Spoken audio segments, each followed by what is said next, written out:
Hey girls, welcome back to my channel. My name is Michelle of Blush Pink Budgets. Welcome back. If you are new, welcome. Please hit the subscribe button as well as the notification bell so you will be notified when I do upload a video.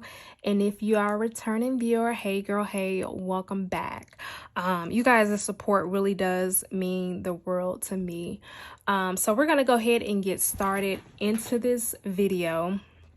And as you guys know, I do have a cat and she's very busy and she just likes to cuddle and everything. So I'm hoping that she stays on that side of the room. I have eyes on her and she can be a little bit distracting. But in one of my last videos, I spoke about showing you guys a trick, and I didn't write the information in the description box because I wanted to come do a separate video for you guys. And the video that I'm going to do today is basically the correct way to pay your credit card bill. So I have some notes on the side of me, so if it sounds like I'm reading, I probably am reading. But I highly suggest to follow this method if you are looking to gain your maximum FICO score, which is something that I've been working on. I get daily alerts from like Experian when my credit score goes up, which I love to see. So I just want to share some tips and tricks with you when it comes to credit card utilization, as well as the correct way to pay your credit card bill. So girl, go ahead, grab a piece of paper and a pen and a pencil.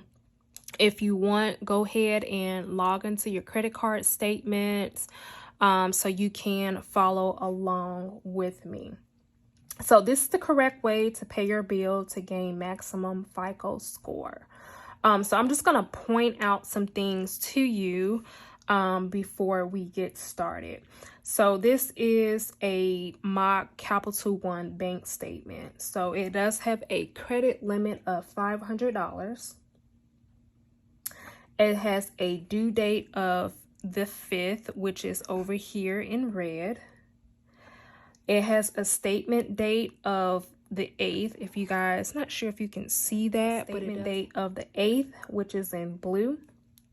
The balance of this card is $77.02 with a minimum payment of $15. So when it comes to the credit limit is basically the maximum amount of credit on your card.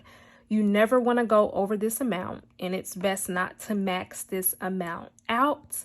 It is always best to stay under half of your limit as possible. The next important thing is your due date. Basically, this is when your balance or your minimum payment is due. And this day is also used to calculate your interest. Your statement date or your closing date. This is the last day of your billing cycle. In this case, again, it is the 8th. This is the date your utilization is reported to the credit bureaus. This is when your utilization should be less than 10%, between 1 to 5 for your optimum FICO. So the less the better, but never 0%. So you want, basically, you never want to do 0%. You want to report some type of usage to the credit bureaus because they can either close your card or your credit score can drop. I know a lot of times I have been guilty of it, getting a card in the mail or applying for a card and getting approved, and I don't use the card. I actually recently applied for I think it was a business card actually through Capital One, and I got approved, and I was like, I don't want to use it yet, but I had to use it, but I have the money to pay off, to pay it. But you don't want to show that you're not using the card at all. So you want to report some type of usage. The balance, this is the amount that you need to pay in full by the due date so that no interest is applied.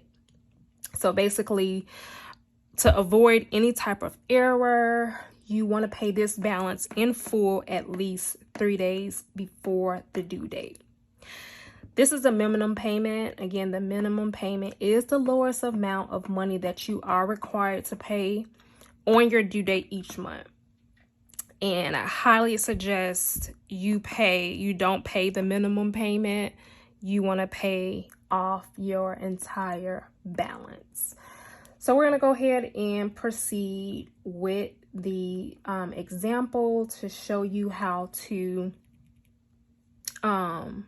pay your credit card bill to gain maximum FICO score. All right, so for example, or to continue on, so on April 2nd, so we can already see that the payment due date for this card is April 5th, 2018. So 3 days before this is due, or 3 days,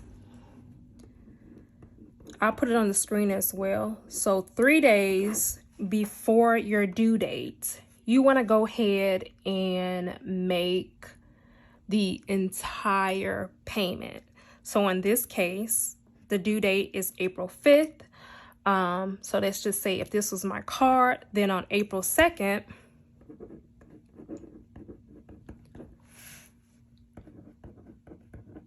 I'm going to go ahead and make that full payment of $77.02. So paying any amount less than this amount will basically cure interest on this card, and I may end up paying more on my next bill, and you don't want to do that. So on April 6th or April 7th, I would say maybe 2 to 3 days after your due date. So the due date again is April 5th. So on April 6th or April 7th, what you want to do is you want to make a small purchase on your card. I would say about maybe $10 or something. This is for your utilization purposes. Why, you ask that? Because this will be reported as the usage to your credit bureau. This method basically allows for 2 things. Take note. You won't gain any interest or incur any interest, and it will show low utilization, which will be reported to the credit bureaus. I'm going to break that down to you one more time before we wrap it up. Again, the due date on this card is April the 5th. You want to make in full your balance. In this case, is $77.02. You want to do that on April the 2nd. So you want to make that payment 3 days before your due date.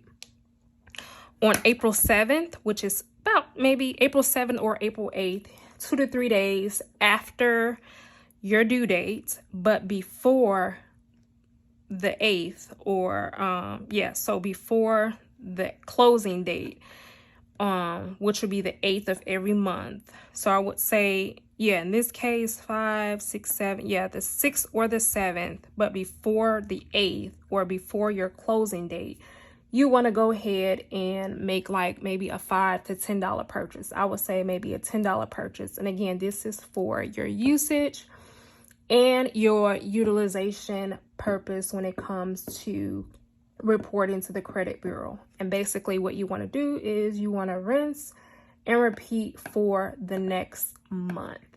If you have any questions as far as like how to calculate your utilization, we're going to go ahead and show you this example right here.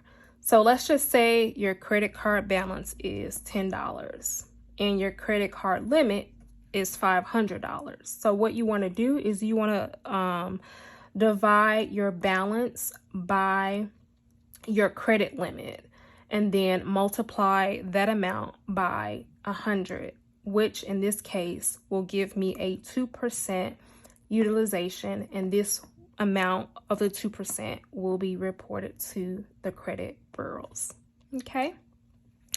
Also, other tips is when it comes to pulling your due date, your statement dates, you want to make sure to either, if you're going to go on the app,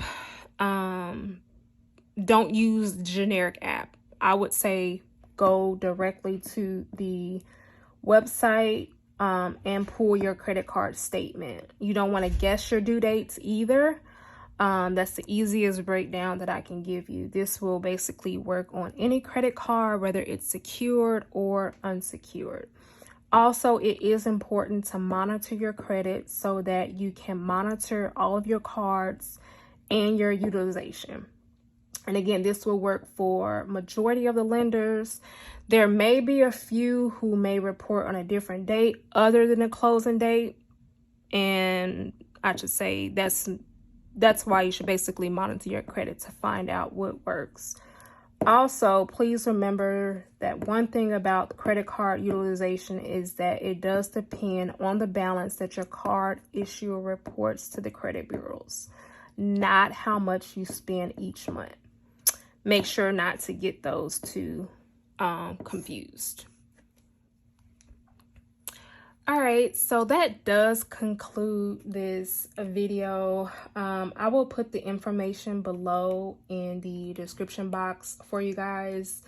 I wanted to share this information with you again. I hope that this is helpful to you in paying your credit card bill so that you can get the maximum FICO score for yourself. Also, another tip would be to, monitor your credit, pull your credit. If there are things that you need to fix on your credit, I wouldn't suggest paying anyone to fix your credit. These are things that you can do on your own. I'm not a professional. Years ago, I did pay someone years ago to actually fix my credit or attempt to fix my credit, which the money that I was paying the company, I could have been paying either on the debt or, doing things myself. I could have used that money to buy stamps and envelopes for my 609 letters. So if you have any questions, I stated I'm not a professional, but you can ask them below. Each one teach one. There's no I in team. Everyone is in this together when it comes to paying off debt, saving, budgeting. We're all in this together. So remember, there is no amount of money too small to budget, and I will talk to you in another one.